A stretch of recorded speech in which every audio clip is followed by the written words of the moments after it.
अगर मुसलमान भारत न आते तो आज भारत इतना शक्तिशाली और ताकतवर देश न बन पाता। भारत टेक्नोलॉजी के मामले में काफी पीछे रह जाता। परमाणु बम से संपन्न देश का दर्जा भी भारत को प्राप्त नहीं हो पाता। मुसलमान भारत न आते तो नहीं होता ऐतिहासिक किलों और इमारतों का निर्माण। भारत को आजाद होने में लग सकता था एक लंबा समय। मुसलमानों ने आखिर भारत को क्या दिया है, बात करेंगे विस्तार से इस बारे में। बस आप बने रहिए हमारे साथ अंत तक। भारत सदियों से विभिन्नताओं में एकता वाला देश रहा है। सभी धर्मों के लोग यहाँ प्रेम और भाईचारे के साथ रहते हैं। भारत देश में आपको हर धर्म और संस्कृति की झलक देखने को मिल जाएगी। हर धर्म और समुदाय के लोगों का इतिहास में विशेष योगदान रहा है और मुसलमानों ने भी भारत को बहुत कुछ दिया है। आज भारत जिस मुकाम पर खड़ा है उसमें मुसलमानों की भूमिका काफी महत्वपूर्ण रही है। मुसलमान ही भारत में पहली बार बंदूक, तोपखाने और रॉकेट की टेक्नोलॉजी लेकर आए। बाबर के आने से पहले भारत के लोगों को बारूद, बंदूक, तोपखानों के बारे में जानकारी नहीं थी, लेकिन बाबर के आने के बाद भारत के मुर्शिदाबाद, बीजापुर और तंजौर जैसी जगहों पर शस्त्रों और अन्य हथियार बनाने के कारखाने शुरू किए गए। बंदूक और तोपों का निर्माण इन कारखानों में किया गया। मुसलमानों ने भी भारत के कई बड़े शहर जैसे दिल्ली, आगरा, लखनऊ, हैदराबाद, औरंगाबाद की स्थापना की। मुसलमानों के आने से पहले भारत अलग अलग रियासतों में बटा हुआ था। वहीं मुसलमानों ने ही भारत को अखंड बनाया और मुसलमान शासकों के काल में हिंदुस्तान की सीमाएं अफगानिस्तान से लेकर ईरान तक फैली हुई थी। दिल्ली से सरकार चलाने की शुरुआत भी मुसलमानों ने ही की और तब से लेकर आज तक दिल्ली शहर से ही पूरा देश चलाया जा रहा है।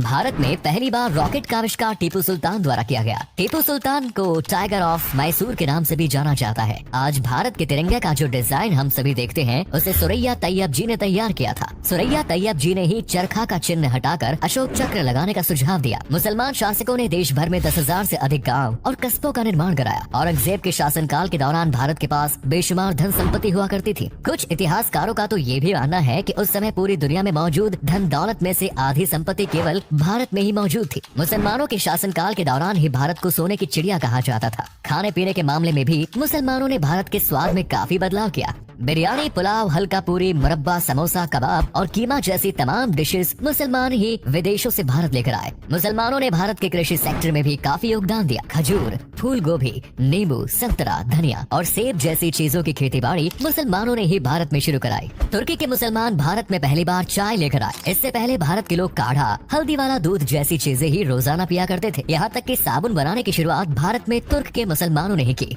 साबुन के आविष्कार से पहले भारत के लोग मिट्टी और रेत से अपने शरीर का मैल साफ किया करते थे। मुसलमानों ने भारत के लोगों को अनुशासन में रहना सिखाया। नियम और कानून बनाने की शुरुआत मुसलमानों ने ही की थी। मुगल शासकों के समय दलित भी दरबार का हिस्सा हुआ करते थे और उनके साथ किसी भी प्रकार का भेदभाव नहीं किया जाता था। छुआछूत जैसी बीमारी से मुसलमानों ने ही भारत को मुक्ति दिलाई है। मुसलमानों ने भारत में हजारों इमारतों का निर्माण कराया है। दुनिया के 7 अजूबों में शुमार ताजमहल का निर्माण शाहजहां द्वारा किया गया, जिसे आज पूरा विश्व प्रेम की एक अद्भुत निशानी मानते हैं। ये कला और ऐतिहासिक दृष्टिकोण से भी काफी महत्वपूर्ण है। अगर मुसलमान भारत न आते तो देश को कभी ऐसी खूबसूरत इमारत नसीब नहीं होती। इसके अलावा दिल्ली का लाल किला, कुतुब मीनार सहित न जाने कितने ही इमारतों और किलों का निर्माण मुसलमानों ने भारत में कराया है। इन सभी ऐतिहासिक स्थलों को सरकार द्वारा पर्यटन स्थलों में कन्वर्ट कर दिया गया है और इनके जरिए सरकार को हर साल करोड़ों रुपयों की आमदनी भी होती है। साल 1920 में मुसलमानों ने दिल्ली में जामिया मिलिया इस्लामिया यूनिवर्सिटी की स्थापना की, जिससे शिक्षा के क्षेत्र में एक नई क्रांति का संचार हुआ। देश को आजाद कराने में भी मुसलमानों ने अमूल्य योगदान दिया है। मोहम्मद अली और शौकत अली जैसे स्वतंत्रता सेनानियों ने खिलाफत मूवमेंट की शुरुआत की थी। भारत छोड़ो आंदोलन और साइमन गो बैक का नारा देने वाले यूसुफ मेहर अली भी एक मुसलमान और सच्चे देशभक्त थे। अशफाकुल्ला खान के बारे में आज कौन नहीं जानता। उनका नाम सर्वोच्च स्वतंत्रता सेनानियों में गिना जाता है। भारत के विभाजन का पुरजोर तरीके से विरोध करने वाले खान अब्दुल गफ्फार खान भी एक मुसलमान ही थे। सरफरोशी की तमन्ना अब हमारे दिल में है कविता की रचना बिस्मिल्लाह अजीमाबादी ने की। सारे जहां से अच्छा हिंदुस्तान हमारा जैसे गीत की रचना करने वाले अल्लामा इकबाल एक मुसलमान ही थे। महान क्रांतिकारी आबिद हसन सफरानी ने सबसे पहले जय हिंद का नारा देश को दिया। मौलाना अबुल कलाम आजाद, आसफ अली और डॉक्टर जाकिर हुसैन जैसे ना जाने कितने ही मुसलमानों ने भारत की आजादी के आंदोलन में बढ़ चढ़कर हिस्सा लिया। डॉक्टर जाकिर हुसैन बाद में देश के राष्ट्रपति भी बने। इसके अलावा देश को परमाणु हथियारों से संपन्न बनाने में सबसे अहम भूमिका निभाने वाले डॉक्टर APJ अब्दुल कलाम भी एक मुसलमान थे। वे बाद में देश के राष्ट्रपति भी बने और आज भी उन्हें भारत भारत के इतिहास का